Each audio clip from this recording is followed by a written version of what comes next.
Supreme court ने 90,000 documents जो है एज एविडेंस 8 जबानों में पढ़े, तब उन्होंने कंक्लूड किया कि this was a birth place of Ram, क्योंकि Hindu religion is a non violent religion. देखिए बाबरी मस्जिद बनी, उसके नाम से जाहिर है कि बाबर ने मस्जिद बनाई, 1524 में बनाई उसने। राम की जन्मभूमि 9,000 साल पुरानी बात, और यहां पे ये मुस्तरद बात नहीं है, लेकिन मैंने इसको ऑनलाइन इंटरनेट से ही मैंने देखा है कि जब फॉरेन इन्वेडर्स यहां पे आए उन्होंने 60,000 मंदिरों को तोड़ के मस्जिदें बनाई। जब उनका हाथ था, वो ताकत थी। सबसे बड़ी बात किस वजह से, एक लिमिटेड तादाद में लोग इन्वेडर आते थे और सब कॉन्टिनेंट को ओप्रेस करते रहे। वजह क्या थी? हिंदू मजहब is a non violent religion, और उसका ये भरपूर फायदा उठाते रहे। चाहे मुगल थे या उससे पहले थे, थोड़े थोड़े से लोग घोड़ों पर बैठ के आते थे पहाड़ों से उतर के अफगानिस्तान की साइड से, और यहां फिर वो हजारों सालों तक हुकूमत करके जाते थे। जब वो गए तो चंद ईस्ट इंडिया कंपनी के लोग, वो भी मिलिट्री नहीं थी, एक कंपनी थी, वो आई यहां पे। 1857 में जाके क्वीन ने इसको ब्रिटिश कॉलोनी बनाया था। उससे पहले तो एक कॉर्पोरेशन रन करती रही इस मुल्क को। क्यों?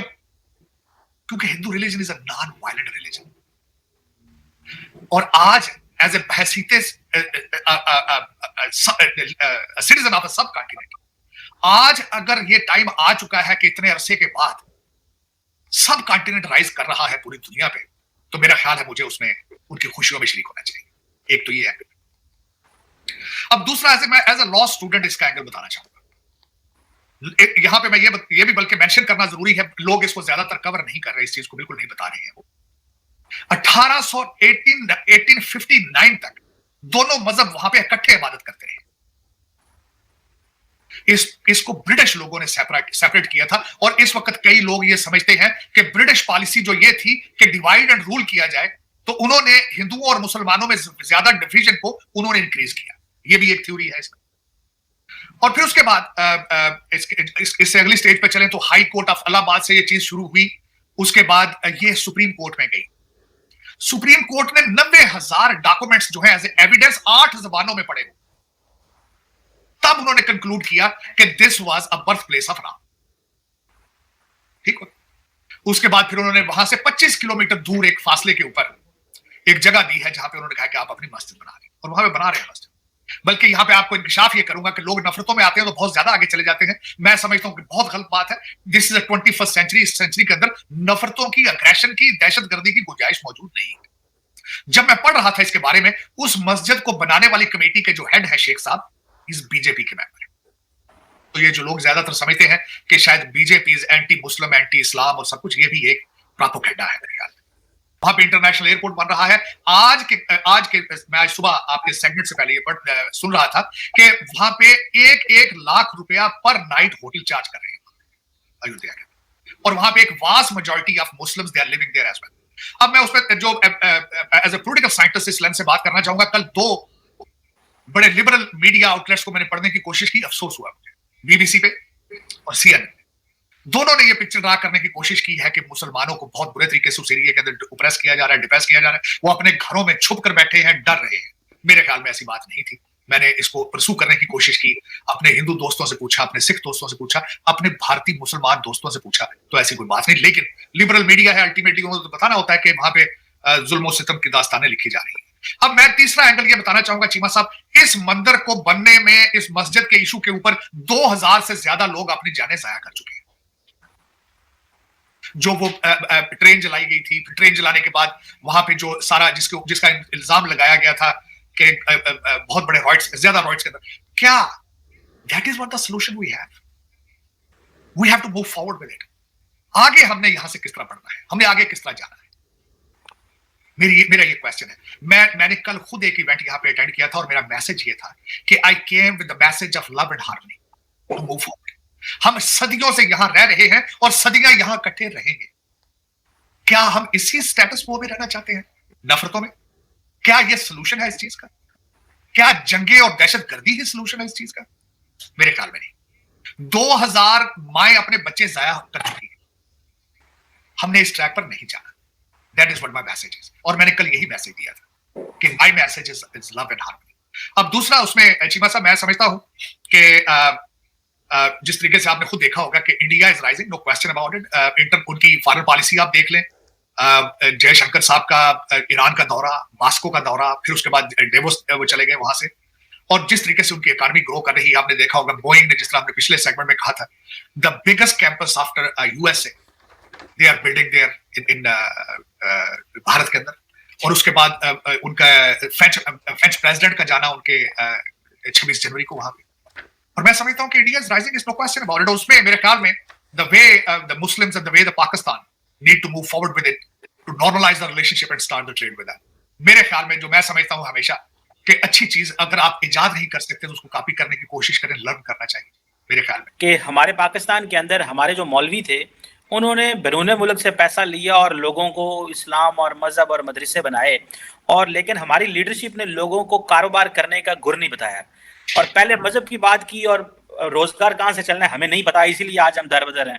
भारत में नरेंद्र मोदी एक रिलीजियस एजेंडा लेके आए, लेकिन पहले वो कारोबार की बात कर रहे हैं, मजहब की बात वो 10 साल बाद राम मंदिर को, ठीक है इसने बिटवीन बड़ा कुछ करते रहे होंगे, लेकिन वो ले आया था। वो हमारे एक मौलवी हैं, बड़े आपके भी फेवरेट है, मौलाना फजलुर रहमान। उनसे आज सवाल पूछा गया, उन्होंने कहा जी आपका रोजगार इनकम कहाँ से, पैसे कहाँ से आते हैं?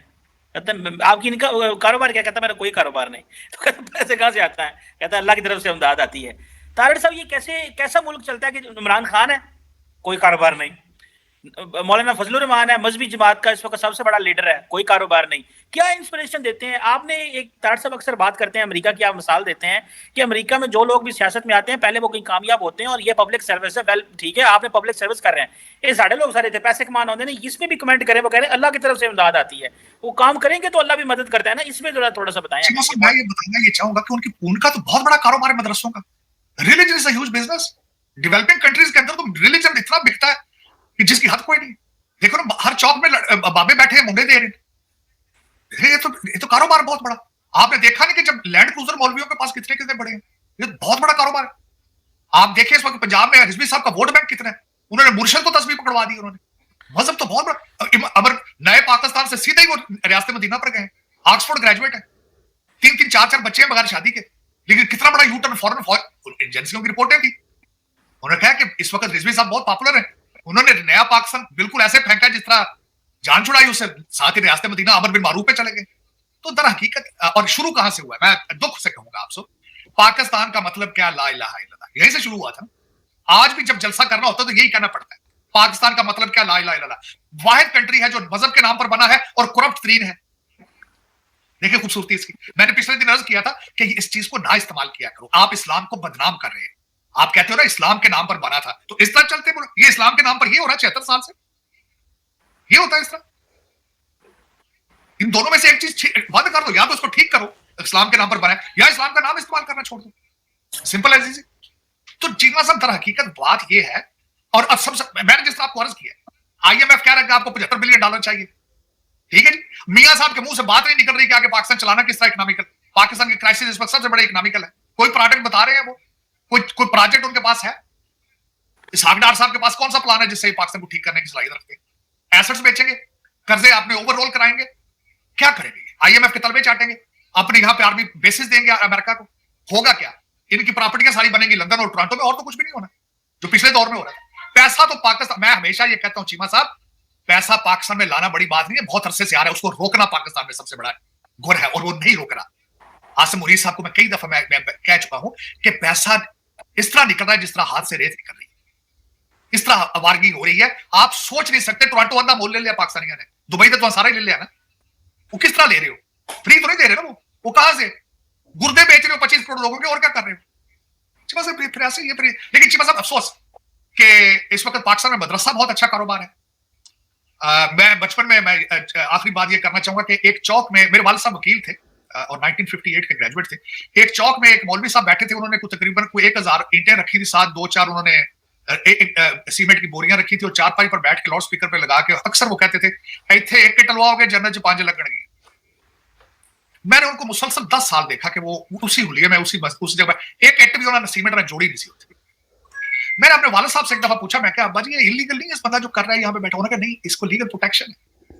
ये कह सकता है कि मुझे पैसे, मेरी अपनी तनख्वाह इतनी है, मेरी तनख्वाह ही नहीं पूरी हो रही तो मैं ईंटें कहां से जोड़ूंगी? बाकी वहां एक इट थल्ले लवांदा रहा, 5 जूते लवांदा रहा, 10 साल। इस तो बड़ा कारोबार केड़ा छी मसा। मैं तो आपके भी सोचता रहा दाढ़ी रख ला, काम शुरू कर दें, मुंडे देने शुरू कर दें, मैं तो कभी भी सोचे ਇਸ ਤੋਂ ਅੱਛਾ ਕਿਹੜਾ ਕਾਰੋਬਾਰ ਹੈ? ਰੋਟੀ ਛੋਟੀ ਚੰਗੀ ਖਾਓ, ਦਾੜੀ ਰੱਖ ਛੜੋ। ਤੇ ਦੂਜਾ ਤੁਸੀਂ ਅੱਗੇ ਦੱਸਿਆ ਕਿ ਉੱਠ ਕੇ ਨਮਾਜ਼ ਪੜ੍ਹਨ ਦੀ ਵੀ ਕੋਈ ਲੋੜ, ਸੋਫੇ ਤੇ ਬੈਠਿਆ ਬੈਠਾ ਕੁਰਸੀ ਤੇ ਪੜ੍ਹ ਲਓ ਨਮਾਜ਼ ਨੂੰ। ਦੋ ਤਿੰਨ ਬੱਚੇ ਹਰ ਵੇਲੇ ਲੱਤਾਂ ਘੁੱਟਦੇ ਰਹਿਣ, ਸ਼ਾਦੀਆਂ 4 ਕਰ ਲਈਏ ਹੈ ਜੀ। ਹਰ ਦੂਜੇ ਸਾਲ ਇੱਕ 25 ਸਾਲ ਦੀ ਕੁੜੀ ਨਾਲ ਵਿਆਹ ਕਰ ਲਓ, ਇਸ ਤੋਂ ਵੱਡਾ ਕਾਰੋਬਾਰ ਕਿਹੜਾ जी? बस ये हजूर, ये आप इस तरह नहीं पहुंचे इस जगह पे, आपने बड़ी मेहनत की, 76 साल बहुत मेहनत की आपने इस जगह पे पहुंचने। मेहनत की। इस्लामाबाद के अंदर यूनिवर्सिटियां बंद कर दी गई है, टेरर थ्रेट है। इन सर्कमस्टेंसेस के अंदर बाहर से इन्वेस्टमेंट किस तरह आई? दूसरी आज की रिपोर्ट आई है कि आईएमएफ ने बताया है कि पाकिस्तान को आने वाले सालों में कितने पैसे चाहिए वापस करने के लिए, अबाउट $75 बिलियन आपको चाहिए होगा। और मैं तीसरा मुद्दा गिला ये है, 2 जलसे हमारे आने वाले प्राइम मिनिस्टर साहब कर चुके हैं, वजीर आजम साहब। वजीर आजम साहब ने मानसहरा जलसा किया है, उसमें उन्होंने कहा है कि मैं होता तो आज दूध की नहरें होती, आप कराची से चलते तो आप पेशावर 2 घंटे पहुंच जाते। मैं मान ली बात, मियां साहब मैंने मानी। मियां साहब पिछली बातें छोड़े, आगे बताएं क्या होगा। मैं ये पूछना चाहता हूं, आगे कौन सी प्रोडक्ट आप बेचेंगे, यहां कौन सी प्रोडक्ट बनाएंगे जिससे हमें कर्जे हमारी जान छूटेगी? किस तरीके से आपके पास कौन सा प्लान है जिसके अंदर हमारी नई जनरेशन को आप आर्टिफिशियल इंटेलिजेंस पढ़ाएंगे? आप किस तरीके से इंडियन इंस्टीट्यूट ऑफ टेक्नोलॉजी के टक्कर का कोई इंस्टीट्यूट बनाएंगे? मैं ये सुनना चाहता हूं आपसे। मैं ये नहीं सुनना चाहता कि आपके खिलाफ 4 जजों ने फैसला ये दे दिया था, आप लंदन चले गए, वो माजी है, सारा मुस्तकबिल दिखाएंगे ऐसा बने। और वो कोई भी बात नहीं कर रहा। मेरा दुख ये आज फिर दोबारा यही दुख है कि उसके बारे में कोई भी लीडर बात नहीं कर रहा। बिलावल भुट्टो साहब जलसे में गए हैं तो पावर नैप ले रहे थे, सो गए थे वहां स्टेज के ऊपर। तो इस तरह तो नहीं होगा ना। इसको आप जब खुद सोए हैं तो कौन को किस तरह जगाएंगे? आपको उठना चाहिए। आपके आसपास हर मुल्क आगे जा रहा है और आपका हर मुल्क के साथ झगड़ा है। मैं कल हमारे एक बहुत बड़े डिप्लोमेट जो है, बहुत की पोजीशन पर है, उन्होंने कहा पाकिस्तान इज नॉट आइसोलेटेड। हाँ, ये अलग बात है, आपसे बात ही कोई नहीं करता। आइसोलेशन की डेफिनेशन क्या है जोई साहब? आइसोलेशन की बात यही होता है ना, हर एक बंदा आपसे डर रहा होता है, आपसे बात नहीं करता। कहते ऐसी तरह नहीं है, हम अपने खित्ते में तरह नहीं है, लेकिन हमसे सारे नाराज है। बहुत बड़ी डिप्लोमेटिक स्टेटमेंट है आपकी। दूसरी खबर आज की ये थी कि खान साहब गुस्सा कर गए हैं, जेलर को गालियां शालियां दे दी हैं, वो भी ये खबर गर्दिश कर रही है। लेकिन खान साहब को भी चाहिए कि आपको इतनी फ्रीडम है कि आप इंटरनेशनल जरीदों में आर्टिकल लिख रहे हैं, तो इससे ये जेल थोड़ी होती है। तो सुना है वहां पे कशीदगी हुई है। और जो खासकर मेरे मुर्शिद ने कहा है, अपील कर दी है अपने पीटीआई के लौंडे लपाड़ों से कि संडे वाले दिन बाहर निकल कर पहिया जाप कर। वाह, ठीक है, ये उनकी अपील पहुंच चुकी है। लौंडे लपाड़े जो है वो तैयारियां कर रहे हैं कि उथे डीजे बटन वाले कहते आज इमरान खान के जलसे च नचण नु जी करदा है, उसकी तैयारियां शुरू हो चुकी है। तो कांग्रेचुलेशंस, पार्टी गोज ऑन। तो चीमा साहब देखें इसी हो रहा है। लेकिन मैं समझता हूं कि आज भारत में कई इंटरनेशनल जरीदों ने लिखा है कि दिस इज नॉट अयोध्या मंदिर, ये आज मोदी साहब की ताजपोशी हुई है। इलेक्शन की उन्होंने कहा इलेक्शन नजदीक है, this is a political movement. जो कुछ भी है, मोदी लैंड स्वीप करेंगे, इसमें कोई शक नहीं है। परफॉर्मेंस की उनकी एक, डॉक्टर साहब इसकी क्या वजह है? मुकाबले में ऑपोजिशन नहीं है या मोदी का बयानिया नैरेटिव तगड़ा है? अकम्पलिशमेंट बहुत। देखिए मैं आज आपको बताना चाहता हूं, मैं अगर मुझसे आज पूछा जाए कि यार count the numbers of Modi साहब, एक तो नेशनलिज्म दिया उन्होंने, दूसरी टीम स्ट्रॉन्ग, ऑप्टिक्स मार्केटिंग में अपनी वो दे आर एक्सपर्ट बीजेपी, मैं बड़ा बड़ा क्लोजली ऑब्जर्व करता हूं। दूसरी बात है कि अपोजिशन इकट्ठी नहीं हो रही। आज मैं देखता हूं, देखें ये मंदिर है, आज मेरे ख्याल में कांग्रेस को यहां होना चाहिए था। वो कांग्रेस वाले सारे मणिपुर चले गए हैं, वो डिफरेंट डायरेक्शंस में, और इकट्ठे नहीं है। और दूसरा उसमें ये है कि जिस तरह, जो मैं आखिरी बात हमेशा कहता हूं कि सारी दुनिया के अंदर ट्रेंड है इस वक्त अथॉरिटेरियनिज्म का। एस्टेब्लिशमेंट स्ट्रांग हो चुकी है और मोदी साहब को पता है कि किस तरीके से एस्टेब्लिशमेंट को डील करना है। मैं अमेरिका की छोटी सी मिसाल लेता हूं। आज अगर पूछा जाए कि यहां पे क्या हो रहा है, Barack Obama is running the country since last 12 years. 12 साल एक बंदा जब एस्टेब्लिशमेंट को कंट्रोल करता है, वो बहुत पावरफुल हो जाता है। उसको कम्पीट करना through election is almost impossible, very difficult, it's a uphill battle. तो मेरे ख्याल में authoritarianism is on the rise, और इससे डील करना इतना आसान नहीं है। लेकिन मोदी साहब जो पॉजिटिव चीज है, मैं आखिरी इस पे एक पॉइंट करना चाहूंगा। अनवर मकसूद साहब से कल किसी ने पूछा, आज अगर कायदे आज़म जिंदा होते तो क्या होता? उन्होंने कहा अगर आज जिंदा होते तो कोर्ट लखपत जेल में होते। उन्होंने कहा ये बात उनकी ठीक है बस। लेकिन उसमें चीमा साहब उससे दूसरा सवाल किया गया, उन्होंने कहा जी पाकिस्तान का हल क्या है? उन्होंने पाकिस्तान को या अच्छा फौजी और साथ अच्छा मौलवी मिल जाए तो पाकिस्तान तरक्की कर सकता है। मैं उनकी बातें सुन के हैरान हो गया हूं कि 2 फिक्रों में उन्होंने सारी चीज को एक्सप्लेन कर दिया। अनवर मकसूद साहब ने, अच्छा फौजी और अच्छा मौलवी मिल जाए पाकिस्तान की किस्मत बदल सकती है। तो उसमें चीमा साहब ये सारी चीजें मौजूद हैं, और ये यही समझे कि उनको भारत की तरक्की का सीक्रेट उनको अच्छा चाय बेचने वाला मिल गया।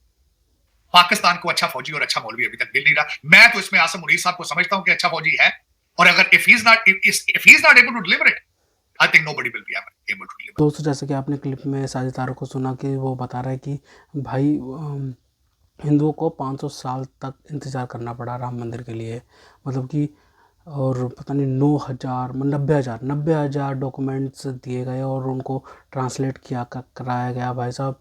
मतलब कि इतना ज़्यादा मतलब कि संघर्ष किया है 500 सालों का भाई साहब हिंदुओं ने राम मंदिर बनवाने के लिए। तो ये बहुत बड़ी बात है भाई साहब, पूरी दुनिया के लिए भाई साहब एक सबक है कि भाई साहब एक हिंदू मेजॉरिटी स्टेट होने के बावजूद भी भारत के जो हिंदू हैं वो कोर्ट में जाके अपना केस लड़े हैं, उसके बाद मंदिर बनवाया है, ठीक है, जो कि कांग्रेस के राज में नहीं हो पाता, क्योंकि भाई साहब कांग्रेस तो भाई साहब सीधा सीधा मुसलमानों को सपोर्ट करती है ना, उनके तो वोट ही सारे के सारे मुसलमानों से आते हैं, तो मुसलमानों को सपोर्ट करेंगे। वो तो बाबरी मस्जिद थी वहाँ पे, तो भाई साहब वो कार सेवक के लिए कार सेवकों ने भाई साहब वहाँ पे, और उसके बाद मंदिर बनवाया है भाई साहब। और मंदिर तो राम मंदिर का मतलब राम मंदिर की जन्मभूमि है ना, तो वहीं पे बनना चाहिए ना मंदिर, तो ये थोड़ी है कि भाई साहब कहीं पे बना दिया हमने, ठीक है। अब उसके लिए भी प्रॉपर हमने ज़मीन दी है, मस्जिद के लिए भी ज़मीन दी गई है भाई, इतनी बड़ी ज़मीन दी गई है, और उसका भी काम चालू हो रखा है। बाबरी मस्जिद है जो, उसका भी हमें कोई प्रॉब्लम नहीं है, कहीं और बनाओ कोई दिक्कत नहीं है भाई साहब। जो राम मंदिर की जो जगह है, श्री राम जी का जो जन्म हुआ था वहीं पे मंदिर बनना चाहिए, जो कि बना भी है। ये सब हो पाया है बस प्राइम मिनिस्टर मोदी के संकल्प के बिना नहीं हो पाता। अगर भाई साहब प्राइम मिनिस्टर मोदी भाई साहब नहीं चाहते तो नहीं बनता भाई साहब, लेकिन वो चाहते हैं कि भाई साहब देश का भला हो, देश तरक्कियों पे आगे जाए, ठीक है। प्रधानमंत्री बने हैं, सबसे पहले तो उन्होंने नोटबंदी करी, और नोटबंदी का असर हो रहा है कि भाई साहब हमारी इकोनॉमी की जो ग्रोथ रेट है वह 8.2% तक पहुंच गई है, ठीक है। और उसके बाद भाई साहब हमारी इकोनॉमी चौथे नंबर पे आने वाली है, ठीक है। इकोनॉमी भाई साहब बहुत ज़्यादा बूस्ट हो गई है और 4 ट्रिलियन से ऊपर पहुँच गई है। तो ये सारा श्रेय पीएम मोदी को जाता है।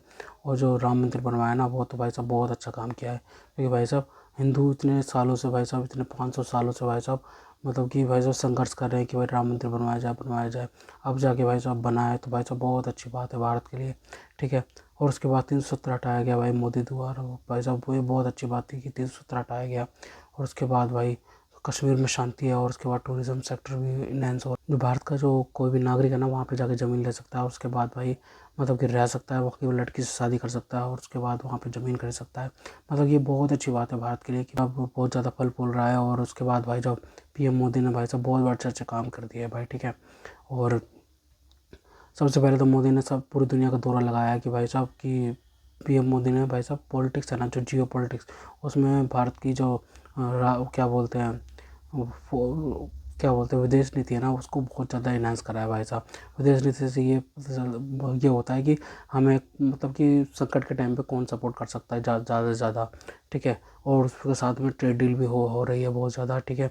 इम्पोर्ट एक्सपोर्ट बढ़ रहा है, इम्पोर्ट तो कम ही रहा है तो बढ़िया है, ठीक है। तो बहुत ज़्यादा इम्पोर्ट एक्सपोर्ट भी बढ़ रहा है भाई। और क्या बोलते हैं एक्सपोर्ट, जितना एक्सपोर्ट बढ़ेगा भारत के लिए, भारत की इकोनॉमी को बहुत ज़्यादा बूस्ट होगी।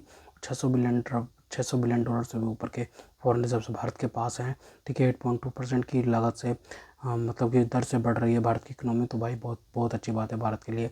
बड़े बड़े यूनिकॉर्न्स बन रहे हैं 1-1 बिलियन के, तो ये मतलब कि टेक्नोलॉजी में बहुत आगे बढ़ रहा है भारत। ये सारी बदौलत भाई साहब पीएम मोदी के संकल्पों की वजह से। अगर आपको हमारी ये वीडियो पसंद आई हो तो कम से कम व्हाट्सएप पर जरूर शेयर कीजिएगा, साथ साथ चैनल को सब्सक्राइब करके हमारा मनोबल जरूर बढ़ाएगा, ताकि हम आपके लिए ऐसी ही मनोरंजन वीडियोज़ बनाते रहें। तो गाइस मिलते हैं आपसे अगली वीडियो में, तब तक के लिए जय हिंद।